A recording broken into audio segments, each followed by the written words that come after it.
Hey guys, welcome back. Day 23. We're doing some thermal review. First off, let's just dive in with units. So if you remember our units from Chem 1, right? So we have some fundamental units from the SI system. Mass. We got time. Distance. Volume. Temperature. Amount of substance.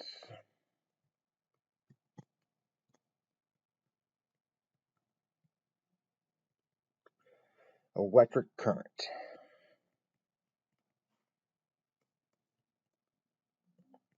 There is a luminous intensity. I'll write that down. We won't use that one. So mass, the SI unit of mass is the kilogram. Only with the prefix, kilogram. And that's how much matter, right? That's the amount of matter. Time would be a second. And think duration, right? Duration. How long something is. Distance, we got meters. All right, and that's space between, distance between 2 points.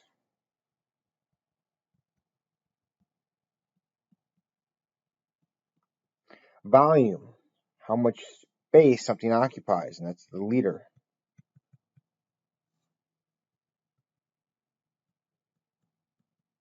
Space for size.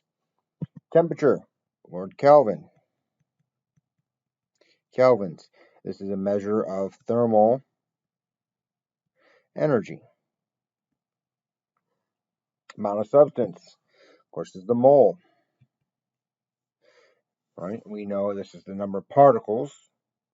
Like the particle to a measured ratio, particle, amount of particles. Na, we know it's 6.022 times 10 to the 23rd of anything is a mole. And then we have electric current. Electric current will be amperes. And this is an amp is a coulomb per second. Rate of charge. Rate of charge flow. Luminous intensity, candela. And we won't use that one, but those are the fundamental units, if you remember those. We have not used electric current yet, but that will be in the coming up soon in electrochem. I think the next chapter. Then we got compound units, so like speed or velocity. Now velocity has direction, where speed doesn't. Right? Then this is the change in position over the change in time, or meters per second. So that's speed. Acceleration is the change in velocity with the change in time, which would be meters per second, or meters per second squared. So that's acceleration. Newton's second law of force equals mass times acceleration. F equals ma. Therefore, mass, kilogram, acceleration meter per second squared, and that is a Newton.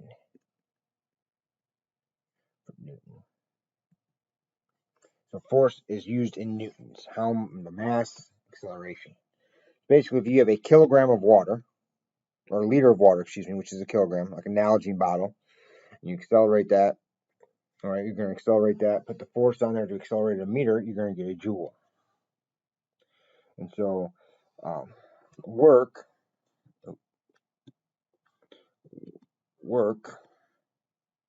and energy, same unit, and work equals force times distance, right? Work will also equal something else in a second, but work is kilogram times meter squared per second squared, or a Newton meter, or a joule, a J. Also, work is negative P dV, negative pressure times the change in volume, because 1 liter times 1 atmosphere is 101.325 joules. Also, for joules here, it's good to note that 4.184 joules is 1 calorie. Remember that. And of course, 1,000 calories is the food calorie. Food calories are kilocalories. Power. Power is energy or work over time. So it'd be a kilogram meter squared seconds cubed, or a joule per second, or a capital W for watts.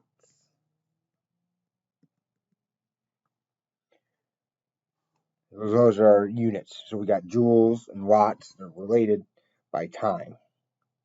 Let's talk about the types of energy now, because we talked about work and energy, we say here, have the same unit. And so they're very, very similar, but they're different. And so what is the difference is the question. So energy, we come down here, energy is random, chaotic motion. Work is organized motion. Okay, if you think about that. All right, so work is organized motion, where energy is not. Our book defines energy as the capacity to do work, which is not quite there, but it's a good start. When we talk about types of energy, because we'll dive into energy a lot right now. When we talk about types of energy, two big ones to come out to mind right away would be kinetic, which has to do with motion. And kinetic energy is equal to 1/2 mass times velocity squared. And we have potential, which has to do with position. Right? PE equals mass times usually acceleration, usually due to gravity, times the height. Because, when you take basic science classes in high school or basic physics in high school, a lot of times it has to do with how high up an object is, and that's the potential energy it has. And so if it's an inch off the ground or a meter off the ground, it's totally different than if it's 100 meters off the ground. It has a lot more potential energy at 100 meters off the ground. And you kind of know this if you jump off a building, right? If the building's a 4-foot shed, jumping 4 feet to the ground is not that big of a deal. If it's a second story, you're on the roof of the second story and you jump off, that's a little bit different. Now, in chemistry,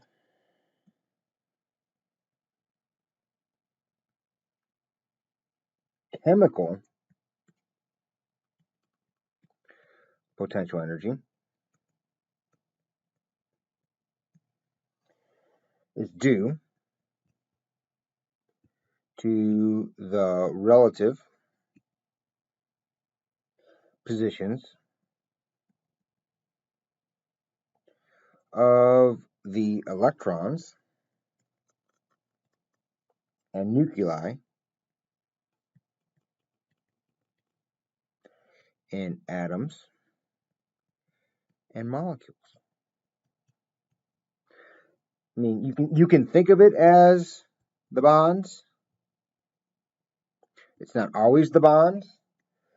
That's also probably an oversimplification, but the bonds. Why do we burn gasoline, but why don't we burn water? Well, we can't get any energy out of those bonds when we do things. All right, some other types of energy that we're talking about. You got kinetic, you got potential, chemical potential energy, you have photochemical. All right, which from light, electromagnetic radiation, where E equals h nu. You have electrochemical energy, right? Volts, where a volt is a joule per coulomb. We have heat, which is just joules, which is what we're going to talk about in this chapter, pretty much.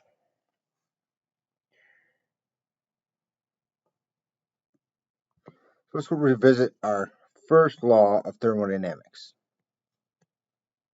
which is the conservation of energy.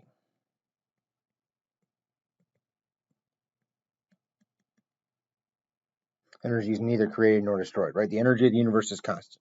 So here's my universe. And with my universe, I'm going to have a system. So my system is right there. So there's my system.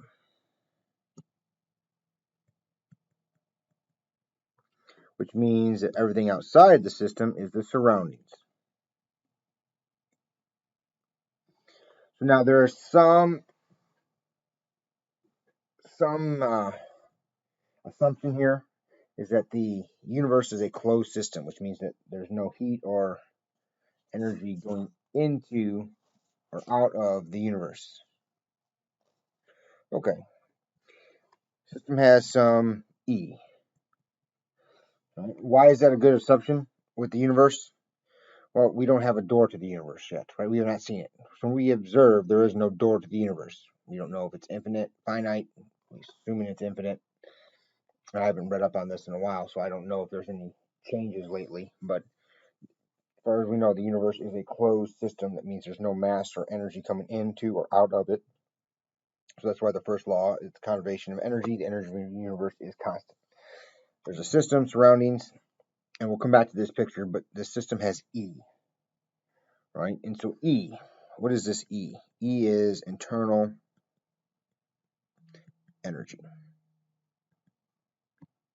So we know a system, or whatever we define it as, it could be the piece of paper you're holding, it could be your computer, it could be it could be your car engine. Most of the time in our class, it's going to be a chemical reaction, but a system possesses internal energy by virtue of molecular motion. We know the particles of a system are in random chaotic motion. All the particles are moving, whether it's a solid, liquid, or a gas. Still the particles are moving. This energy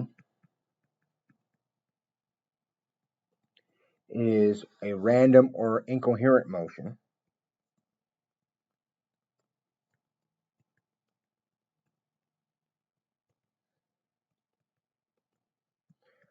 often called thermal energy. Heating the system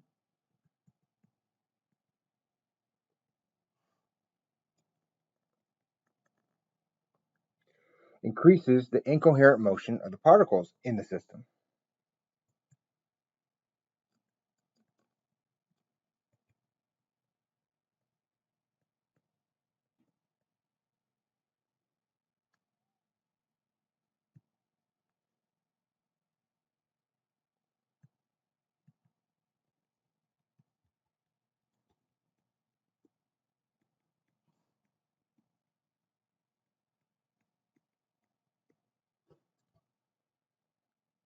Work work is the result of a coherent motion of the particles. Like a gas expanding, wind blowing even. Okay. So when we talk about reactions, we talk about, what we're looking at, heat and this. There's a whole thing, there's a study of thermodynamics.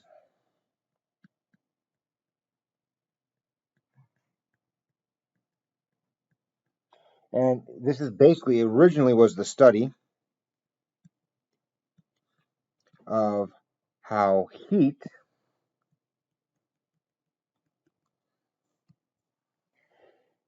right, can be transferred into useful work.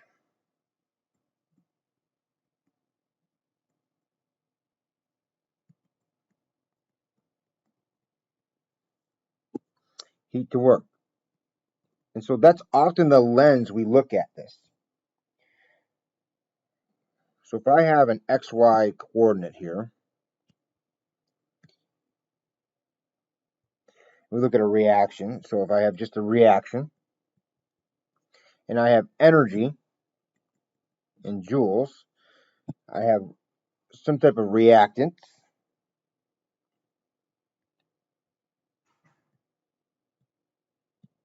and that's their energy right there. That's their chemical potential energy. And we get to some type of products. I think those are my products. And they have that energy right there. The difference here, this energy change is our delta H from Chem 1, right? And that's our thermodynamics.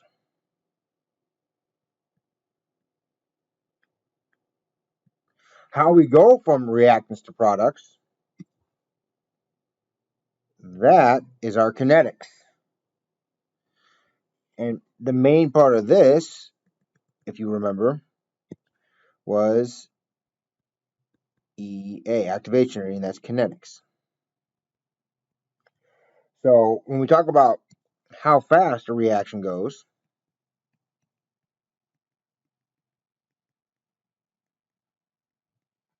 right, that's kinetics.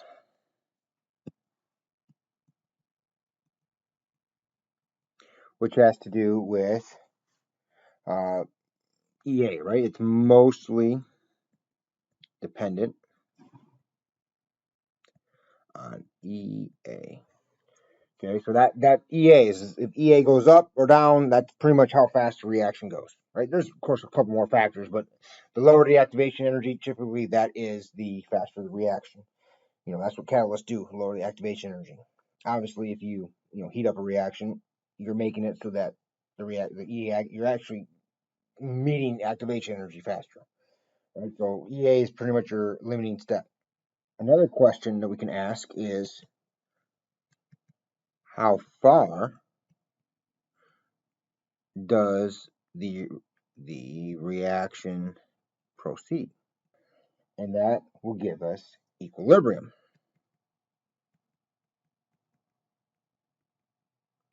which is K, right? How far does reaction proceed? So does all this happen? Right? I don't know. It depends on this. So now both kinetics and equilibrium, because they're both they're related. Both kinetics and equilibrium are tied to energy. So they're kind of tied to thermodynamics in the same way. However, they're separate. They're separate things. So delta H and EA are totally different. You can have an amazingly favorable delta H and an unfavorable EA, or vice versa. So let's talk about this. We're trying to look at heat. So right now, our course and most of Chem 1 and Chem 2 more worries about this thermodynamics. Chem 2, we had a chapter on kinetics, and that's about all we've done. Thermodynamics is what we're looking at now. So let's define heat. Heat is the amount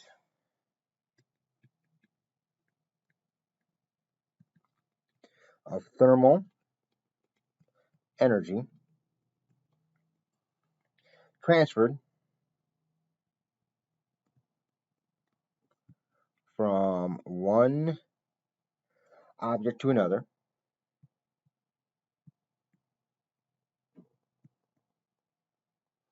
as a result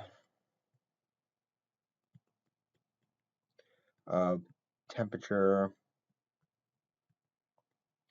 difference. So heat is a measure of thermal energy. So this heat is a measure of thermal energy. Right? The amount of thermal energy. The amount of thermal energy. Then we have this thing called temperature. And temperature is the kinetic energy of molecular motion.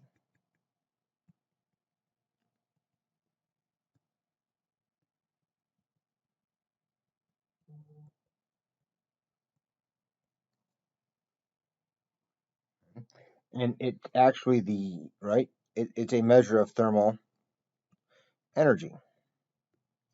The temperature measures the thermal energy of a sample of matter. So temperature measures the thermal energy of a sample of matter. Heat is the total amount of thermal energy. And so now we look at heat is random chaotic motion, because it is. So heat, random, chaotic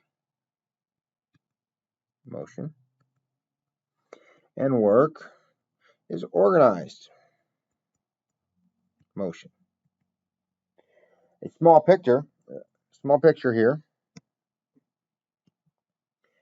If I have two systems, and I'll have system 1 in purple here, and system 2 in, let's call it blue.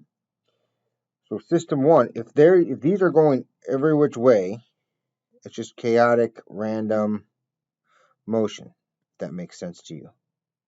Going every which way. Okay, that's random chaotic motion. Work would be organized motion, where everything's going in one direction. If everything's going in one direction, now I can do work.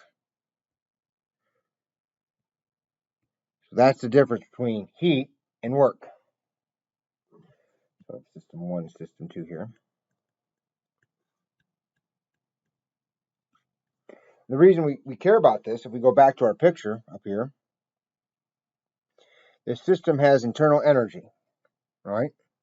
Now, the system and the surroundings can transfer energy, and there's two ways to do it. You can have two methods to transfer energy from the system to the surroundings. One is work, the other is heat. Okay, so energy can be transferred between the system and the surroundings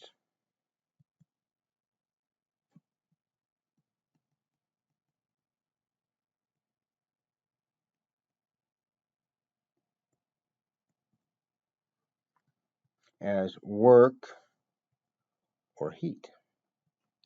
And it's positive for heat or work in. So again, energy can't be negative. Energy is energy. Just like money can't be negative, it's money. Whether it's going in or out, that's the sign is direction.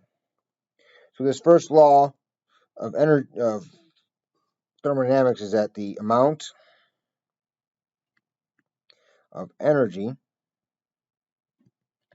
in the universe is constant. Now, the change in internal energy here, delta E, is going to be heat and work. Work plus heat, or heat plus work. It doesn't matter what it is. Heat and work. W and Q. right? And that's what we're going to worry about now. So now, how are the ways that this heat and work are transferred? So let's go talk about the various processes of heat and work transfer.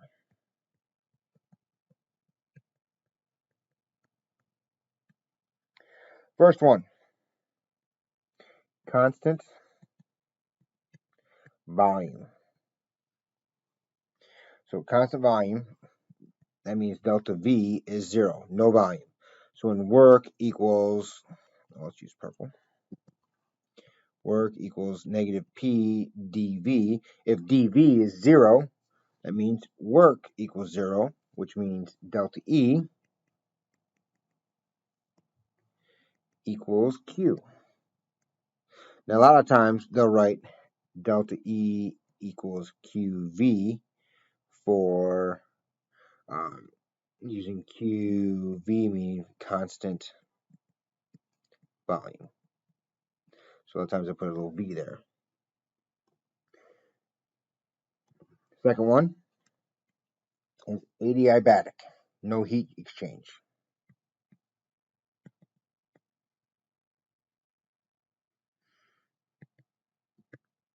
No heat exchange. Which means Q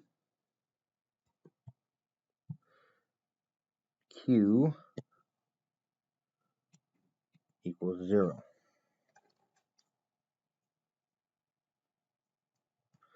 Which means delta E equals work.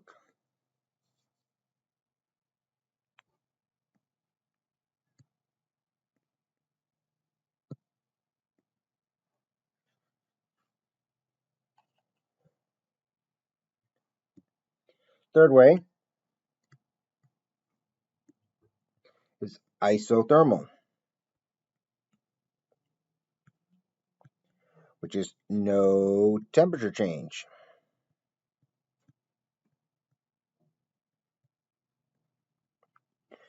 So therefore Q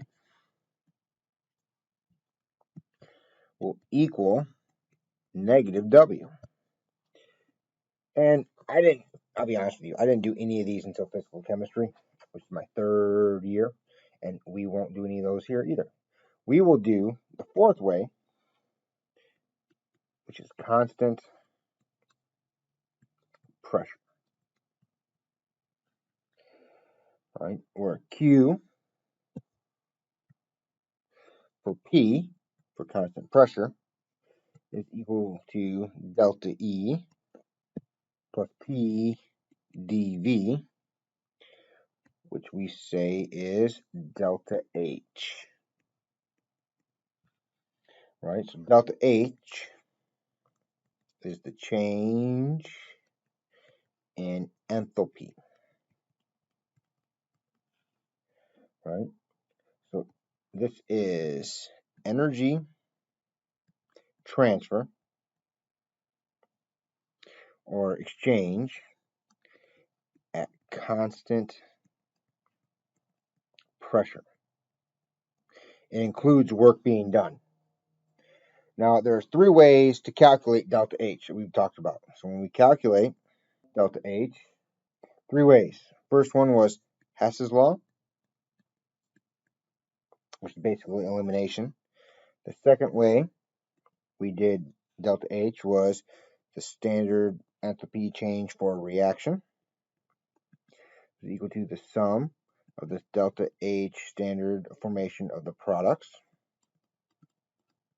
minus the sum of the standard enthalpies of formation of the reactants. Third way we estimated delta H is equal to the energy of bonds broken minus the energy of bonds formed. So those were the 3 ways we calculated delta H. Okay. Now, when we talk about constant pressure, most of our reactions happen in constant pressure. Sometimes they don't, but most of our atmosphere is relatively constant in the time that we're going to do a reaction. Sometimes there's longer reactions and you have to really monitor this or do it in different conditions. But for most part, especially in Chem 1 and Chem 2, most of the reactions are constant pressure, and that's good enough. So how do we measure heat transfer? So when we measure heat transfer, we have two things: heat capacity and specific heat. So if you remember this formula, Q, so measuring heat, Q equals MC delta T, right? C is specific heat,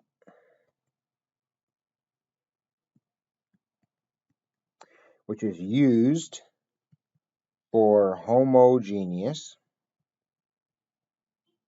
matter, often a single substance.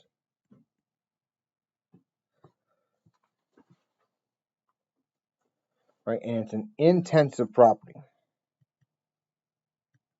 Intensive physical property, which means it does not matter how much water you have, your specific heat of water is 4.184 joules per gram degree Celsius. So that's what intensive means. Then we have heat capacity, capital C, which is heat capacity, which is used for a system.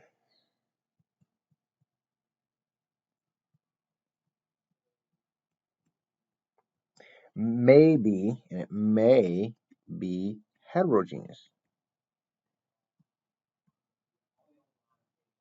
Right, and this, of course, is an extensive property. And our example here would be like the calorimeters. Right, that's something we had to do. That's an intensive, or extensive property, extensive property.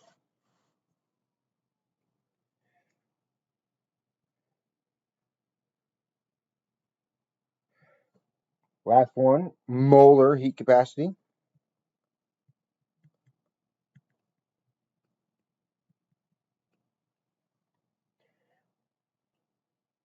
And this is heat capacity per mole.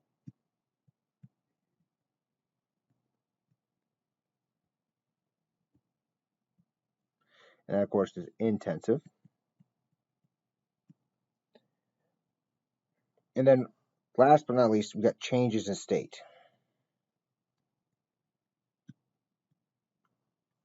And there are two, right? So Q would equal delta HF or delta HV times the mass. All right? And we have heat of fusion,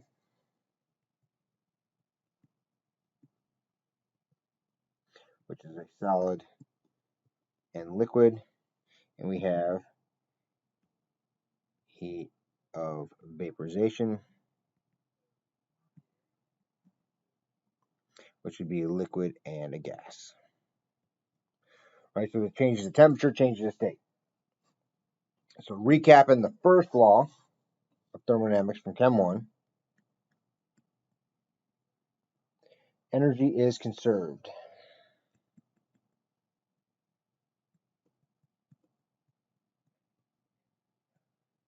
So energy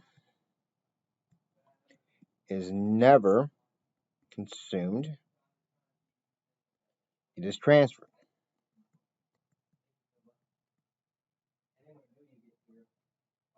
From one form to another.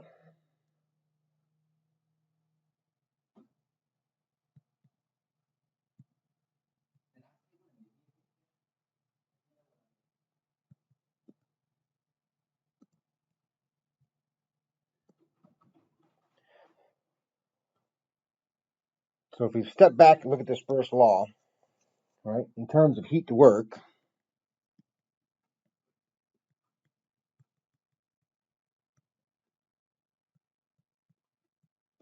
the best we can do is break even. So that's the first law of thermodynamics. There's also a Zeroth Law of thermodynamics.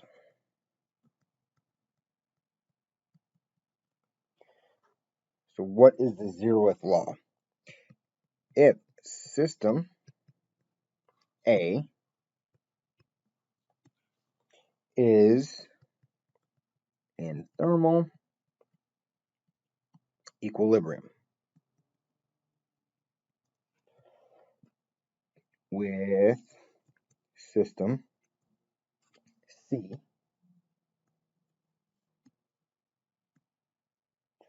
and system B is in thermal equilibrium with system C,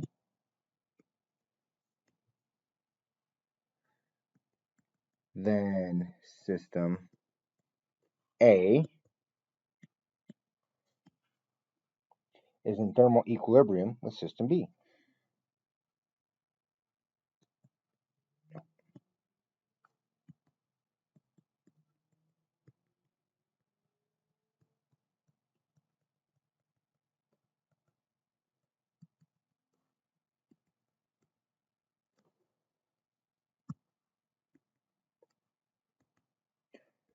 This kind of makes sense. So if you have a fridge and you have a bottle of water and a can of soda, and they've both been in there overnight, chances are they're at the same temperature, which is the same as the intended temperature of the fridge. That can make sense. That's the Zeroth Law. Then we have the first law, conservation of energy. And then that's the recap so far of what we've learned basically in Chem 1. Maybe a little bit more detail, maybe a little different way of looking at it, but that's the recap. Now it goes into the question of why or how, not necessarily how, but why reactions happen. So there's two terms I want to define: spontaneous and non-spontaneous. Okay, so spontaneous, this happens without ongoing outside intervention.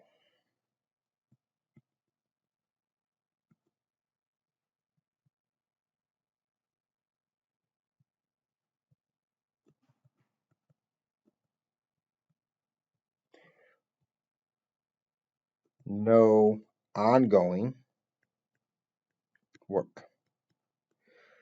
All right. Spontaneous, so this is verse non-spontaneous, where it needs outside intervention.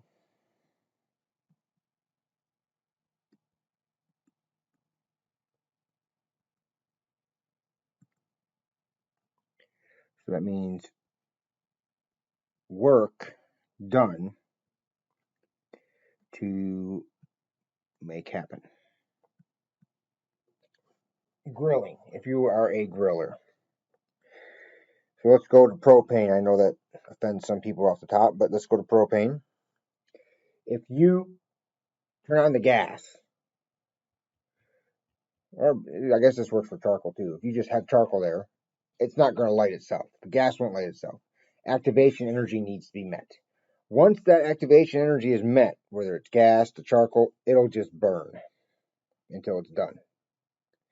Right? That's a spontaneous process. So yes, you need to light it, but then it just keeps going. The non-spontaneous process would be the food on the grill. If you have hamburgers, hot dogs, steaks, whatever you have on the grill.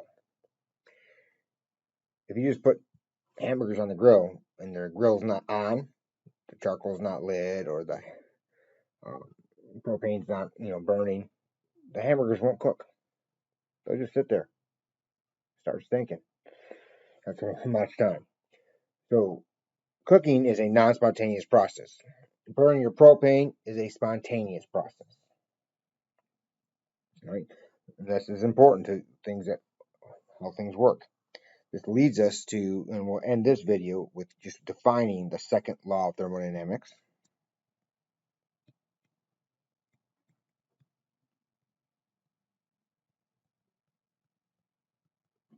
Because this is what the next video will be about. The second law of thermodynamics. This says for any spontaneous process, the entropy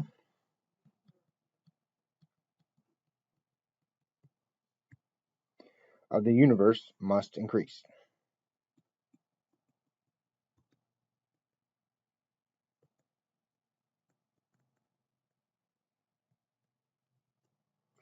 So that means in a closed system,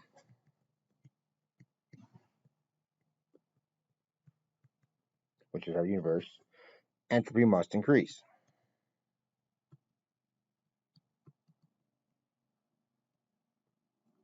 All right? And so the closed system is not gaining or losing any of its contents. All right? And so entropy, we'll define it, gets the letter S. This is a thermodynamic function that increases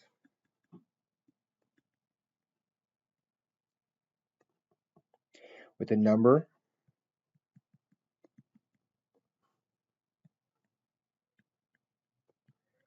of energetically equivalent ways to arrange the components of a system.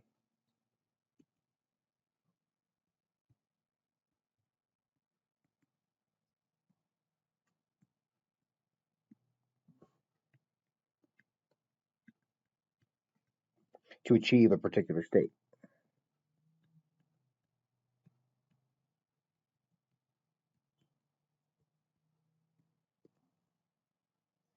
So S equals this constant K times the natural log of W. So W are the number of states, K is the constant. And we'll define those in the next video. So hopefully that whets your appetite. Hopefully that makes sense with the review. And we'll see you next time.